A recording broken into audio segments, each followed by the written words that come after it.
वो कभी नहीं कि अगला एक बंदा मध्य एशिया से लड़ने के लिए आ गया आपके पास। आप वो एंथुसिज्म देखो उस बंदे का कि वहां से आ गया और उस क्षेत्र में आ गई थी, तोपें वगैरह आ गई, इस क्षेत्र में नहीं आ पाई, लड़ाई मार पहले चल रही थी तो आ गई। इनोवेशन वाला कुछ नहीं था, युद्धों का दौर था, युद्धों के दौर में कई चीजें पहले आ गई, कहीं पर कई चीजें लेट आ गई। क्या लिखा खानवा युद्ध का महत्व, आप सुनना देखो। महत्व है परिणाम, प्रभाव, कॉन्सिक्वेंस, इंपोर्टेंस, रिजल्ट, इंपैक्ट, ये सारे शब्द एक है। किसी भी घटना से पहले होने वाली घटनाएं कारण है, किसी भी घटना के बाद में होने वाली घटनाएं क्या है, परिणाम। खानवा से पहले जो कुछ हुआ होगा वो खानवा का कारण, खानवा के बाद में जो कुछ हुआ है वो खानवा का। अब खानवा के बाद में क्या क्या, खानवा के बाद की चीजें देखते हैं। बाबर युद्ध में जीत गया, बाबर एक साथ दो शक्तियों को हरा गया, अफगान हार गए, राजपूत हार गए। कौन कौन हार गए, अफगान और नॉर्थ इंडिया में तब दो ही बड़ी शक्तियां थी, या तो थे अफगान और या कौन थे, राज। दोनों एक साथ हार गए, तो बाबर के लिए भारत में राज करना आसान हो गया, कमजोर हो गया। यदि ये नहीं हारते तो बाबर के लिए भारत में राज करना इतना आसान है नहीं होता। देख लो, अफगानों तथा राजपूतों को हराने के बाद, after defeating Afghan and Rajput, अफगानों तथा राजपूतों को हराने के बाद, after defeating Afghan and Rajput, अफगानों तथा राजपूतों को हराने के बाद, after defeating Afghan and Rajput, Babur के लिए भारत में राज करना आसान हो गया था। It became easier for Babar to rule over India. Babar के लिए भारत में राज करना आसान हो गया था। It became easier for Babar to rule over India. Babar के लिए भारत में राज करना आसान हो गया था। It became easier for Babar to rule over India. Babar के लिए भारत में राज करना आसान हो गया था। It became easier for Babar to rule over India. Khanwa last लड़ाई है जिसमें राजस्थान वाले एक होके लड़े थे। खानवा के बाद राजस्थान के राजा दोबारा कभी एक होके लड़े नहीं। एक झंडे के नीचे लास्ट बार किसी युद्ध में आए थे तो कौन से युद्ध में आए थे, खानवा। देख लो, खानवा अंतिम युद्ध था, खानवा वॉज लास्ट बैटल। खानवा अंतिम युद्ध था, खानवा वॉज लास्ट बैटल, जिसमें राजस्थान के राजपूत राजाओं में एकता दिखाई दी थी। In which unity among Rajput kings of Rajasthan was seen. जिसमें राजस्थान के राजपूत राजाओं में एकता दिखाई दी थी। In which unity among Rajput kings of Rajasthan was seen.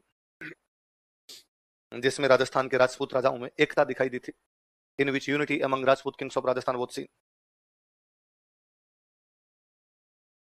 Rajasthan के राजपूत राजाओं में क्या दिखाई दी थी, एकता। सांगा आप लास्ट राजपूत राजा मान लीजिए जो डायरेक्ट दिल्ली को चैलेंज कर रहा है। इसके बाद वाले राजस्थान के राजा डायरेक्टली दिल्ली को चैलेंज नहीं कर पाए। लड़े, लड़ाई में कोई दिक्कत नहीं, हम कहीं आगे पढ़ेंगे कि महाराणा प्रताप ने लड़ाई की, हम पढ़ेंगे चंद्रसेन ने लड़ाई की, हम पढ़ेंगे सुल्तान ने लड़ाई की, राज सिंह ने लड़ाई की, अजीत सिंह ने लड़ाई की। पर ये तब लड़ रहे थे जब दिल्ली वाले इनके राज्य में घुस गए कि एक बार मेवाड़ में आ गया तो महाराणा प्रताप क्या बचा रहा है, अपने घर को बचा रहा है। यहाँ सांगा आगरा के पास गया हुआ है।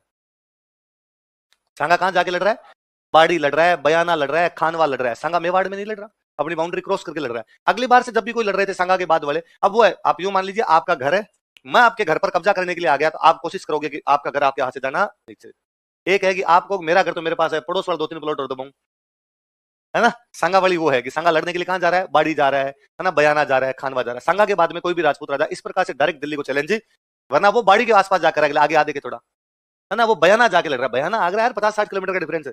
ठीक राजधानी के पास में जाके आप लड़ाई कर रहे हो, इससे बड़े क्या राजा हो गया आप। देखो, सांगा अंतिम राजपूत राजा था, सांगा वो लास्ट राजपूत किंग। सांगा अंतिम राजपूत राजा था, सांगा वो लास्ट राजपूत किंग, जिसने दिल्ली को सीधी चुनौती दी थी। वो डायरेक्टली चैलेंज दिल्ली, जिसने दिल्ली को सीधी चुनौती दी थी, वो डायरेक्टली चैलेंज दिल्ली, जिसने दिल्ली को सीधी चुनौती दी थी, वो डायरेक्टली चैलेंज दिल्ली। अभी 2 मिनट रुकोगे, 5 मिनट का गैप ले सकते हो, चलो ठीक है। अच्छा मैं हंसता रहता हूँ हमेशा की। आप में से कितने लोग मेवाड़ से हैं, उदयपुर चित्तौड़गढ़, 10-12 लोग है ना। आप में से कितने लोग भरतपुर घूम के आए हैं, 2-3-4-5 लोग है ना। वो भी कभी स्कूल वाले ले गए होंगे तब आप चले गए, ऐसा ही रहा होगा। अच्छा, मेरे रूममेट है वो मेवाड़ी है, राजसमंद के हैं। तो उनका कोई एग्जाम था, उनका एग्जाम था, तो मैं शाम को क्लास लेके गया तो मैंने जाते पूछा, अरे वो एग्जाम सेंटर कहाँ है आपका। उन्होंने कहा यार भरतपुर है एग्जाम का सेंटर। तो मैं क्या हो गया, दुखी क्यों। उनका यार जयपुर दे देते यार सेंटर, यहाँ कहीं बैठे एग्जाम दे देते, उदयपुर दे देते तो गांव भी जाया था, उदयपुर भी पेपर दे के भेजा था। जोधपुर दे देते यार, दोस्त रहते हैं, दोस्तों से मिला था। भरतपुर सेंटर आया यार, वहां कहाँ जाऊंगा, कहाँ रहूंगा। तो मैंने कहा यार देखो, कहाँ जाने की कहाँ रहने की तो आजकल कोई बात ही नहीं। भरतपुर में भी अपने 10-15 लोग तो सीधे सीधे जानकार है, अपने किसी को उन दोस्तों किसी को फोन कर लेते हैं, मिलके भी आ जाना, एग्जाम भी दे के जाना। और फिर नहीं भी हो तो आजकल तो होटल से यार खूब सारे, ये तो दिक्कत ही नहीं है, रात को बैठ गया होटल, मेरे को सुबह एग्जाम दे लेना। और इस पे क्यों दुखी हो रहा हो, तब मैं उनको ही हंसने लग गया कि देखो लास्ट मेवाड़ी जो भरतपुर की तरफ गया था वो सांगा था, है ना। इसके बाद कोई मेवाड़ी उधर भरतपुर की तरफ गया, पर रूट ही नहीं है ना। आप राजस्थान का मैप देख ले, सीधा तो रास्ता ही नहीं है ना मेवाड़ से भरतपुर साइड में जाने का। आप साउथ में, वो पूर्व के अंदर पड़ा है, आप कैसे जाएंगे। वो कितना साम्राज्यवादी है, को लड़ने के लिए भरतपुर गया हुआ है। तो मन को हंस रहा था कि सांगा खानवा में हार के आ गया था, तो मेवाड़ियों का बदला बाकी है। आपका यदि एग्जाम में सिलेक्शन हो जाएगा तब तो खानवा का बदला ले लोगे, और वरना खानवा का बदला पूरा नहीं होगा। तो जब एक था ओ फ्रूट था, उसके बावजूद वो आदमी वहां पर जा जाके लड़ रहा था, तो सांगा गजब साम्राज्यवाद है। मतलब साम्राज्यवादी तो कितना रहा होगा कि आपने पढ़ते झाला अज्जान, ये गुजरात के थे। ये झाला कहाँ के थे? ये राजस्थान के थे नहीं, झाला गुजरात के थे। उसने गुजरात से इन झालाओं को बुला लिया था, चलो आ जाओ एक साथ मिलकर लड़ेंगे। पृथ्वीराज चौहान का नाम सुना? पृथ्वीराज चौहान, पृथ्वीराज चौहान 1192 में हार गया था, है ना। 1192 में त्रैन का युद्ध होता है, त्रैन के युद्ध में पृथ्वीराज चौहान हार गया। अजमेर उनका मुख्य अड्डा था, अजमेर पे तुर्कों ने क्या कर लिया? कब्जा। तो पृथ्वीराज चौहान के परिवार वाले चले गए यूपी। कहां पर चले गए? यूपी। जो कोई थोड़े बहुत कोई भाई बंधु बच्चे होंगे, कहां चले गए? यूपी।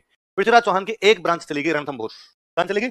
100 साल रणथंभौर में राज किया उस ब्रांच ने, 100 साल बाद रणथंभौर वाली ब्रांच भी हार गई, और बचे अब जो थोड़े बहुत बच गए वो भी चले गए यूपी। भाई इनको पता था अपना एक परिवार कहां रहता है? यूपी। दूसरे वाला परिवार भी कहां जाके शिफ्ट हो गया? यूपी। मतलब चौहानों की फैमिली कहां जाके शिफ्ट होगी? यूपी।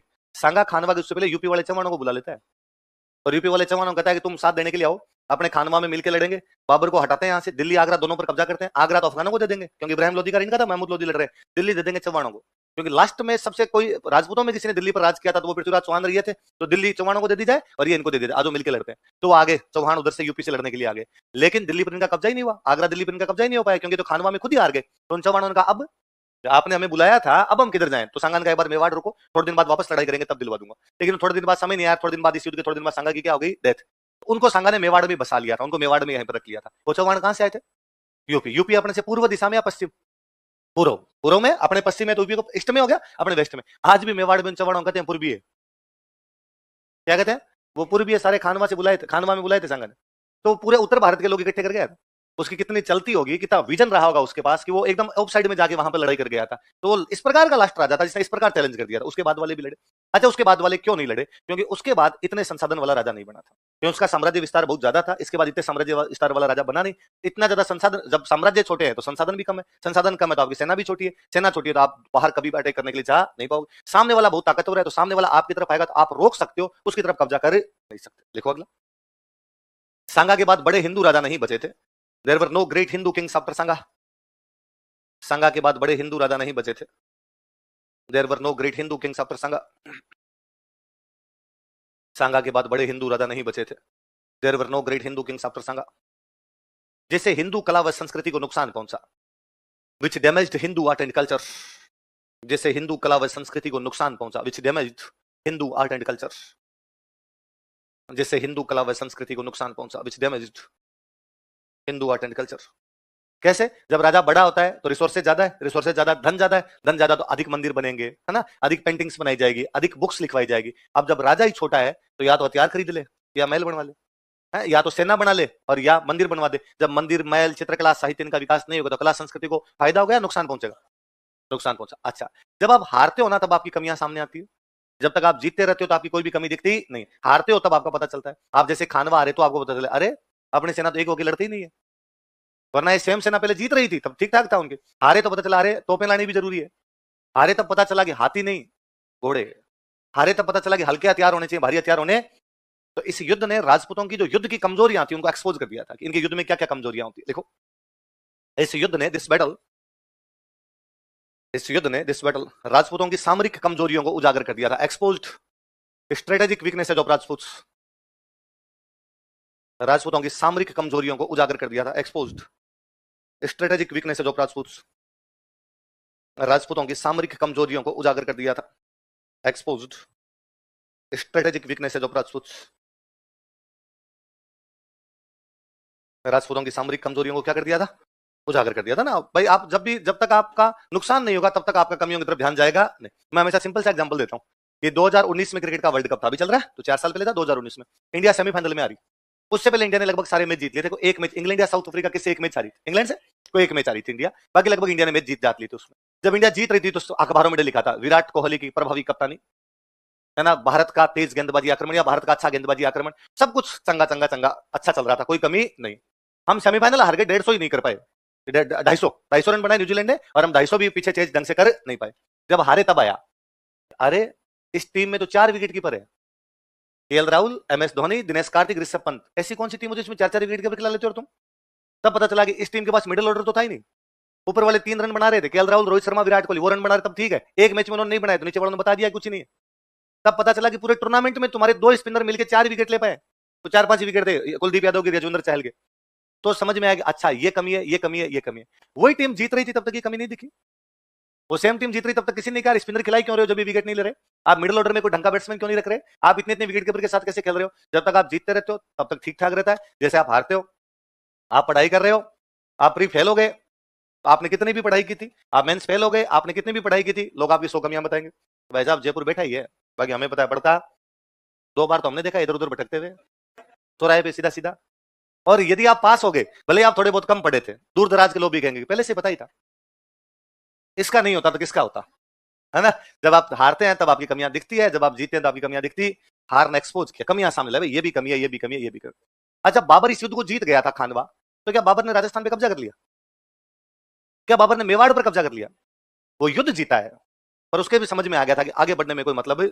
उसको भी नुकसान हुआ, भयंकर वाला नुकसान हुआ। ठीक है, सांगा की सेना लौट के आ गई तो बाबर जीत गया। बाबर चुपचाप उधर से वापस आगरा की तरफ चला जाता है। ये काम हुआ कि सांगा को उसने आगरा की तरफ आने से रोक दिया, पर खुद भी वो राजस्थान की तरफ आया, क्योंकि उसको पता था कि आगे जाने में अपना कोई फायदा, आगे जाएंगे वापस ये लड़ाई के लिए तैयार हो जाएंगे, अपने राजधानी से जितने दूर जाएंगे अपने लिए दिक्कत आएगी, और ये अपने घर के अंदर लड़ेंगे, ज्यादा अच्छे से लड़ पाएंगे।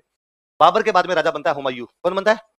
हुमायूं भी राजस्थान की तरफ कोई अटैक नहीं करता है। कितने में हुमायूं तो बापड़ा खुद ही हट गया, शेरशाह सूरी ने उसको भगा दिया। हुमायूं के बाद अगला राजा बनता है अकबर। कौन बनता है? अकबर के समझ में आया कि राजस्थान से ज्यादा पंगे नहीं लेने, इससे अच्छा राजस्थान से दोस्ती कर ली जाए, ताकि ये यदि दोस्त बन गए तो बाकियों से पंगे लेने में काम आएंगे। अकबर संघर्ष की नीति छोड़ता है, सहयोग की नीति अपनाता है। क्या अपनाता है? और अपने राजस्थान में हम पढ़ेंगे आगे, कईयों ने लड़ाई भी की थी, पर बड़ी सारी जगह पर अकबर ने क्या कर ली थी? संधियां। और उन लोगों की एनर्जी को अकबर ने अपने पक्ष में यूज लिया। कि अकबर अफगानिस्तान जीत रहा है, कि अकबर का सेनापति कौन है? आमिर का मान सिंह। अकबर साउथ इंडिया जीत रहा है, कि अकबर का सेनापति कौन है? बीकानेर का राय सिंह। तो बाद में उसने संघर्ष छोड़ दिया, इन लोगों को किसमें लगा लिया? अपने सहयोग। तो इस युद्ध ने मुगलों की राजस्थान के प्रति जो फ्यूचर पॉलिसी वो डिसाइड कर दी कि राजस्थान के साथ अब मुगलों का संघर्ष नहीं होगा, राजस्थान के साथ मुगलों का क्या होगा? सहयोग होगा। देखो इस युद्ध ने दिस बैटल मुगलों की राजस्थान के प्रति भविष्य की नीति का निर्धारण किया। Decided Mughal future policy towards Rajasthan.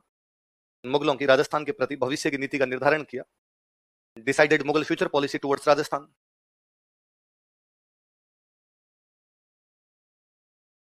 मुगलों की राजस्थान के प्रति भविष्य की नीति का निर्धारण किया। Decided Mughal future policy towards Rajasthan. तथा कालांतर में एंड लेटर ऑन तथा कालांतर में एंड लेटर ऑन तथा कालांतर में एंड लेटर ऑन अकबर ने संघर्ष के स्थान पर सहयोग की नीति अपनाई। Akbar adopted coordination policy in place of struggle. Akbar ने संघर्ष के स्थान पर सहयोग की नीति अपनाई। Akbar adopted coordination policy in place of struggle. Akbar ने संघर्ष के स्थान पर सहयोग की नीति अपनाई।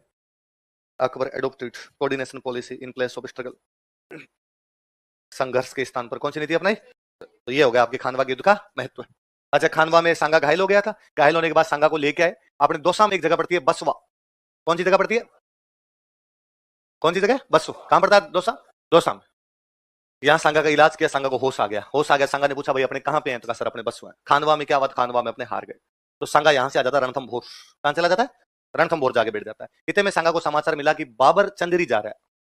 बाबर कहां जा रहा है? क्योंकि चंदेरी वाले मदनी राय ने किसका साथ दिया था? सांगा। देख तो बाबर के ये दिमाग में कि मदनी राय ने सांगा का साथ दिया, मैं मदनी राय से क्या लूंगा? बदला।